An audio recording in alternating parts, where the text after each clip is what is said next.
Hello दोस्तों, आज हम इस वीडियो में क्लास 10 का चैप्टर फर्स्ट प्रश्नावली 1.3 के सवाल नंबर 1 को हल कराने वाला हूं। तो वीडियो के अंत तक बने रहें। वीडियो की शुरुआत करता हूं। क्वेश्चन है हमारा, ये कह रहा है सिद्ध कीजिए कि रूट 5 एक अपरिमेय संख्या है। तो हम जानते हैं कि रूट 5 जो होती है हमारी एक अपरिमेय संख्या होती है। क्यों होती है? क्योंकि इसे जो है बटे में नहीं लिखा जा सकता, इसे P/Q के रूप में नहीं लिखा जा सकता है। लेकिन हमको ये सिद्ध करना है, ये प्रूफ करना है कि रूट 5 एक अपरिमेय संख्या है। तो कैसे सिद्ध करेंगे? यहाँ पर विरोधाभास विधि का प्रयोग करेंगे और हम इसको जो है सिद्ध कर देंगे जो है कि रूट 5 एक अपरिमेय संख्या है। तो हम यहाँ इसके जस्ट उल्टा मान लेते हैं कि रूट 5 एक जो है परिमेय संख्या है। यहाँ पर लिखेंगे माना रूट 5 एक परिमेय संख्या है। परिमेय संख्या है। जब रूट 5 एक परिमेय संख्या बन गई तो हम इसे जो है P/Q के रूप में लिख सकते हैं। अब ये P/Q क्या है? यहाँ बताया जाएगा P/Q एक सहअभाज्य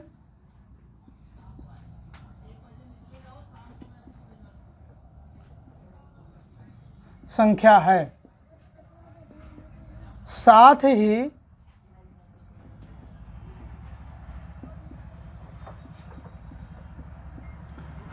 क्यों बराबर 0 नहीं होना चाहिए। बस अब यहाँ पर क्यों जो है हमारा डिवाइड में है, नहीं बटे में है। मैं बराबर को उस तरफ ले जाऊंगा तब यहाँ पर मल्टीप्लाई में हो जाएगा। तब यहाँ हो जाएगा root 5 Q is equal P। अब हम क्या करेंगे कि ये रूट हटाने के लिए दोनों पक्षों का जो है वर्ग कर देंगे। हम कहेंगे दोनों पक्षों का वर्ग करने पर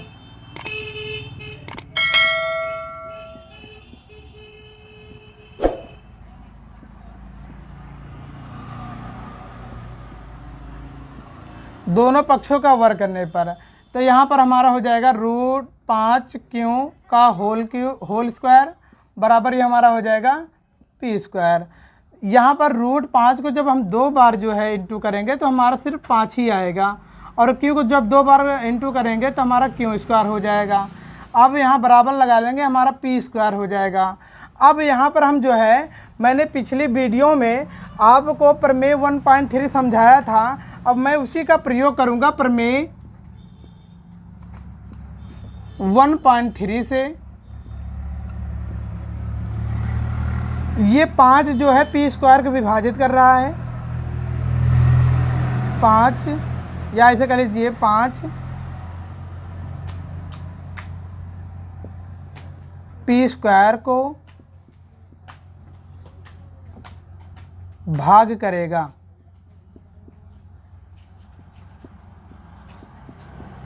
अतः 5 P को विभाजित करेगा।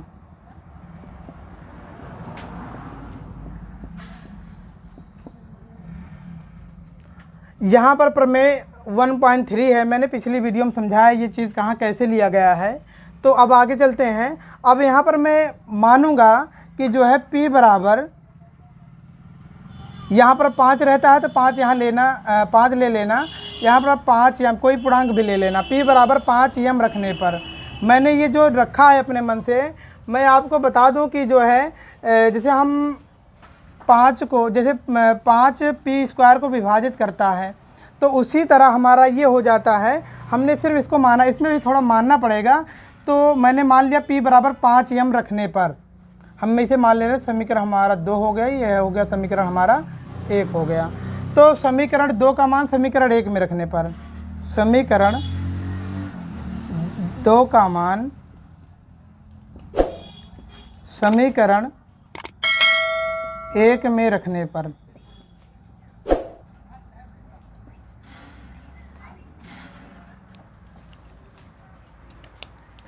तब यहाँ पर हमारा हो जाएगा 5q² बराबर, यहाँ पर जब 5 यम रख लेंगे इसका होल स्क्वायर कर लेंगे, तब यहाँ पर 5q² बराबर हो जाएगा 25m²। तो हम ये 5 से 5 बराबर में है, हम इसे काट भी सकते हैं। ये हमारा हो जाएगा, सब कर लेंगे, pq² बराबर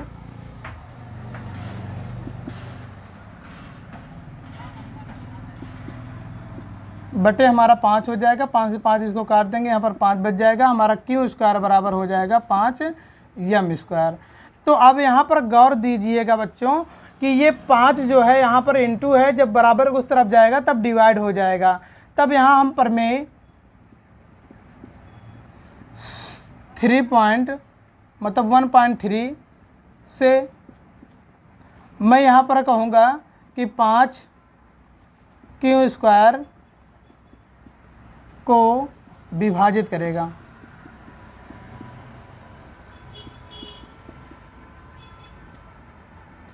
तो 5q को भी विभाजित करेगा। अब हम इसे मान लेते हैं, समीकरण हमारा हो गया ये 3। अब मैं थोड़ा सा यहाँ स्टेटमेंट दूंगा कि हम जानते हैं कि P, Q एक सह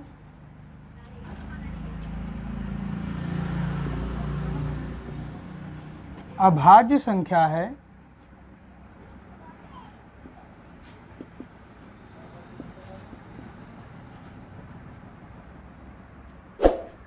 PQ एक सह-अभाज्य संख्या है। तो समीकरण 1 और 3 से यह सिद्ध होता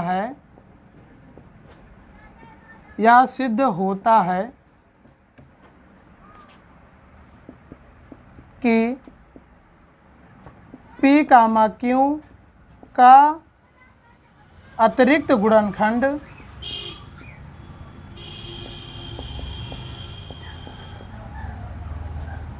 अतिरिक्त गुणनखंड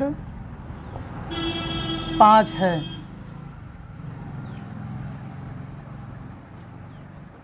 तो P, Q एक सह-अभाज्य संख्या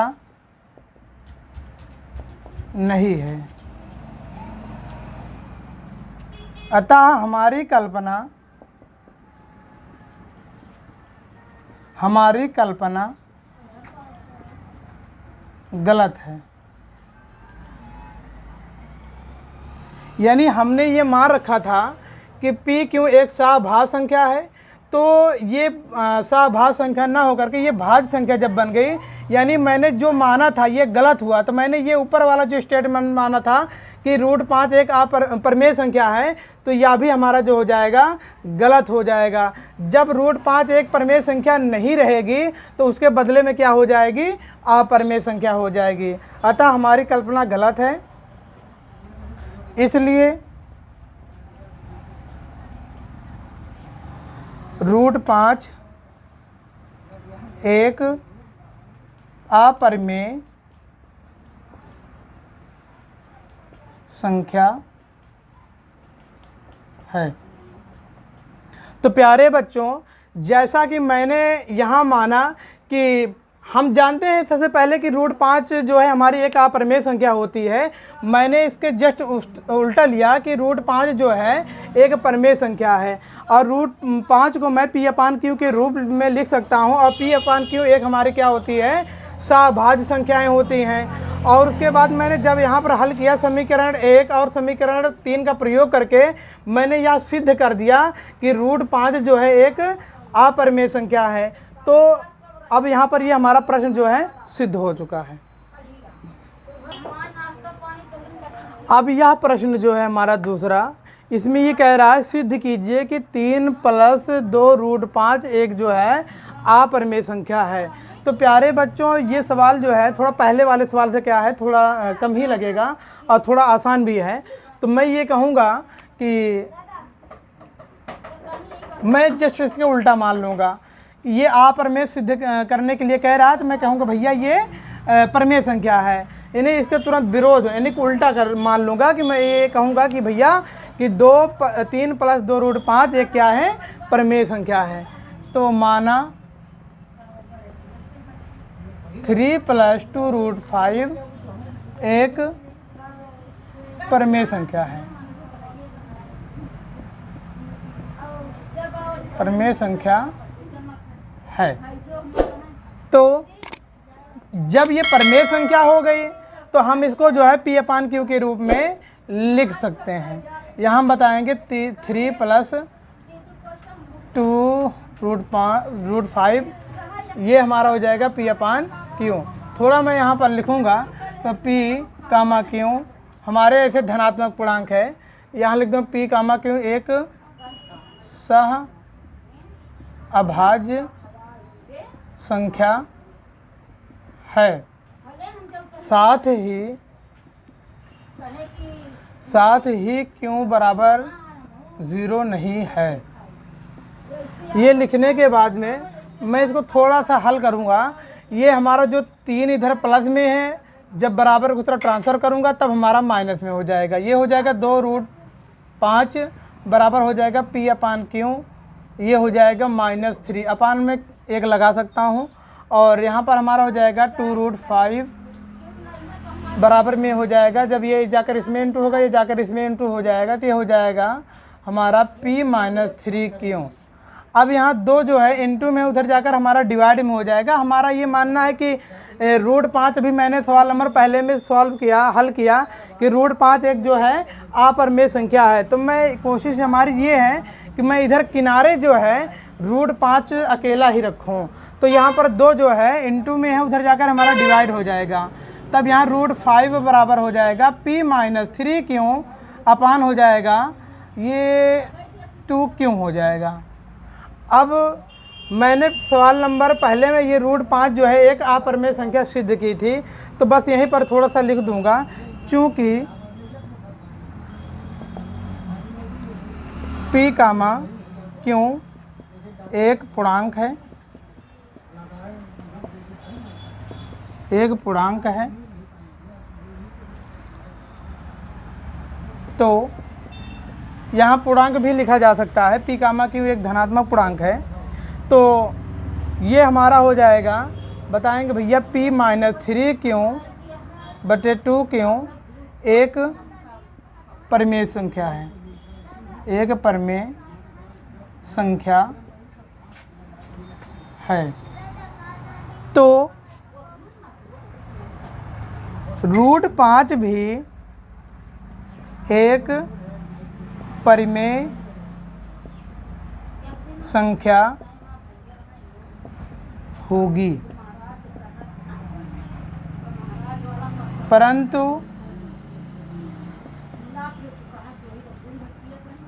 विरोधाभास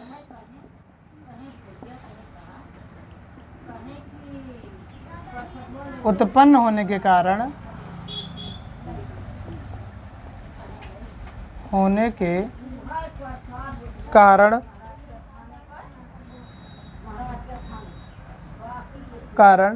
√5 अभी मैंने सवाल नंबर पहले में √5 एक जो है अपरिमेय संख्या सिद्ध किया था, तो विरोधाभास उत्पन्न होने के कारण √5 एक अपरिमेय संख्या है, अपरिमेय संख्या है। अतः ये हमारा 3 + 2√5 एक अपरिमेय संख्या होगी, अपरिमेय संख्या है। तो प्यारे बच्चों, ये सवाल काफ़ी पहले सवाल से काफ़ी ये सिंपल रहा। तो तो ये जैसा कि कह रहा है एक अपरिमेय संख्या है, मैं इसके जस्ट उल्टा मान लूँगा। और मानने के बाद में मैंने जो है 3 यहाँ पर प्लस, हमारा मकसद ये है कि मैं इधर बराबर की उस तरफ में सिर्फ हमारा रूट 5 ही रहे।